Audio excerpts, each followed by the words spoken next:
কারাগারে যখন বিদ্যুৎ চলে যেত তখন একজনের কথা আমার খুব মনে পড়তো। তিনি হলেন মাওলানা হাবিবুল্লাহ মাহমুদ কাসেমি। কেন মনে পড়তো কেউ অনুমান করতে পারো? ঘটনা হলো, একদিন এরকম মাগরিবের পরে কারেন্ট চলে, মাগরিবের পরে সময়টা আমরা পাশাপাশি এই 15টা রুমে থাকতাম। এক এক রুমে সর্বোচ্চ 4 জন আর সর্বনিম্ন 2 জন।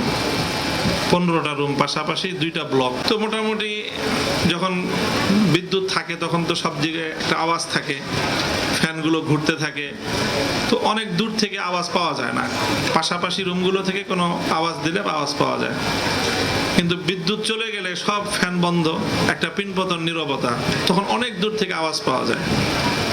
তো বিদ্যুৎ চলে গেল একদিন, তারানায় দারুল উলুম দেওবন্দ গাওয়া শুরু হলো। সেই দারুল উলুম দেওবন্দের তারানার মূল গায়ক ছিলেন কাসেমি সাহেব, হাবিবুল্লাহ মাহমুদ কাসেমি। আর আমরা আমাদের ভাঙ্গাচোরা গলা যাই আছে তা নিয়ে ওনার সঙ্গে কোরাস গাইছি, এবং এটা খুব খারাপ শোনা যায়নি। ওনার সুরের সাথে আমাদের সবার সুরও মিলে গেছে।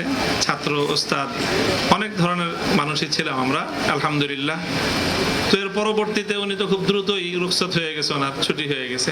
পরবর্তী দীর্ঘ সময় আমরা ছিলাম, বিদ্যুৎ চলে গেলেই শুধু হাবিবুল্লাহ মাহমুদ কাসেমি সাহেবের ওই দিনের স্মৃতি আমাকে আবার সেই ওই সময়ের কথা মনে করিয়ে দিত। এইভাবে সময় কেটেছে আমাদের।